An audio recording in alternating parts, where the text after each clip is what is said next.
Hello friend, ఇవాల్టి వీడియోలో instant breakfast రెసిపీని చూపించబోతున్నాను. ఇన్స్టెంట్ గుంత పొంగనాలు ఇలా ఒక్కసారి ట్రై చేయండి.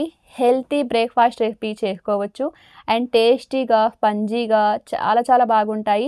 వీడియోలోకి వెళ్ళే ముందు సబ్స్క్రైబ్ చేసుకుని లైక్ ఇవ్వండి. ముందుగా ఒక గిన్నెలో 1.5 కప్ బొంబాయి రవ్వ వేసుకోవాలి. బొంబాయి రవ్వ అంటే ఉప్మా చేసుకుంటాం కదా, అది. సన్నగా తురుముకున్న 1 కప్పు క్యారెట్, చిన్న సైజు పండు టమోటా ఇలా కట్ చేసి వేసుకోవాలి. తినే కారాన్ని బట్టి పచ్చిమిర్చి వేసుకోవాలి.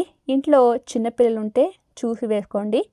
ఇంకా సన్నగా కట్ చేసుకున్న 1/2 కప్పు ఉల్లిపాయ, తగినంత సాల్ట్, కొద్దిగా వంట సోడా వేసుకోవాలి. 1 కప్పు పెరుగు వేసుకోవాలి. ఇవన్నీ వేసుకొని ఉండలు లేకుండా నైస్గా కలుపుకోవాలి. ఇలా అంతా కలుపుకున్న తర్వాత ఇంకొద్దిగా నీళ్లు వేసుకోవాలి. పెరుగు నీళ్ళైనా పర్వాలేదు, లేదా నార్మల్ నీళ్ళైనా పర్వాలేదు. మరొకసారి బాగా కలుపుకోవాలి. చూసారు కదా, ఈ మాత్రం ఉండాలి. ఇంకా మూత పెట్టేసి ఒక 10 నిమిషాలు రెస్ట్ ఇస్తే ఆ నీళ్లు పెరుగు బాగా అబ్జర్వ్ చేసుకుంటుంది రవ్వ. వీటిని పక్కన పెట్టేసుకొని తిరగమాత కోసం చిన్న కడాయి తీసుకోవాలి. స్టవ్ ఆన్ చేసుకొని కడాయి తగినంత ఆయిల్ వేసుకొని కొద్దిగా ఆవాలు, కొద్దిగా జీలకర్ర, ఫ్రెష్గా 2 రెమ్మల కరివేపాకు వేసుకోవాలి. స్టవ్ ఆఫ్ చేసుకొని కొద్దిగా పసుపు వేసుకోవాలి. ఏమాత్రం స్టవ్ ఆన్ ఉన్నప్పుడు వేసుకుంటే పసుపు మాడిపోతుంది.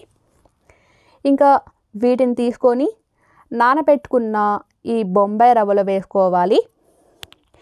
ఇలా అంతా వేసుకొని మరొకసారి బాగా కలుపుకొని ఉప్పు కారం ఏదైనా తక్కువైతే అడ్జస్ట్ చేసుకోవచ్చు. అలాగే ఈ నీళ్ళంతా బాగా అబ్జర్వ్ చేసుకునేది కాబట్టి మీకు డ్రైగా అనిపిస్తే ఇంకొద్దిగా నీళ్లు వేసుకొని కలుపుకోవచ్చు. చూసారు కదా, ఈ మాత్రం ఉండాలి.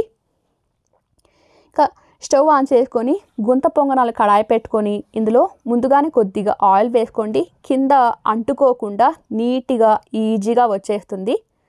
ఇంకా మీకు కావాల్సిన సైజులో ఇలా రవ్వ వేసుకోవాలి. మీకు ఏ సైజులో కావాలో ఆ సైజులో వేసుకోవాలి. కానీ మంట మీడియం ఫ్లేమ్లో పెట్టుకోండి. ఏమాత్రం హై ఫ్లేమ్లో పెట్టినా కానీ కింద తొందరగా మాడిపోతాయి. అన్నీ ఇలాగే వేసుకోవాలి. ఇలా వేసుకొని మూత పెట్టేసి అక్కడే ఉండి అటు ఇటు కదుపుతూ వేయించుకోండి, కాల్చుకోవాలి. లేదంటే మధ్యలోనే కాలిపోతాయి, పక్కకి సరిగా కాలవన్నమాట. ఒకవైపు కాలిన వీటిని రెండో వైపుకి నెమ్మదిగా ఇలా టర్న్ చేసుకోవాలి. ఇక్కడ చూపిస్తున్న విధంగా అటు ఇటు కదుపుతూ ఇలా చేసుకోండి. అన్నీ ఒకే ఈక్వల్గా కాలుతాయి అన్నమాట. ఇలా టర్న్ చేసుకున్న వీటిని చూసారా ఎంత మంచి రంగు వచ్చిందో, మంచిగా వేగాయి అన్నమాట. ఇంకా వీటిని తీసి పక్కన ప్లేట్లో వేసుకొని నచ్చిన చట్నీతో తింటే చాలా బాగుంటాయి. హెల్త్కి చాలా మంచిది. తక్కువ ఆయిల్తో చేసుకున్నాం కాబట్టి టేస్టీగా క్విక్గా అయిపోయే బ్రేక్ఫాస్ట్ రెసిపీ ఇలా తయారు చేసుకోండి. మీకు ఎప్పుడైనా ఇడ్లీ పిండి, దోశ పిండి లేనప్పుడు ఇలా ట్రై చేయండి. సబ్స్క్రైబ్ చేసుకొని లైక్ ఇవ్వండి.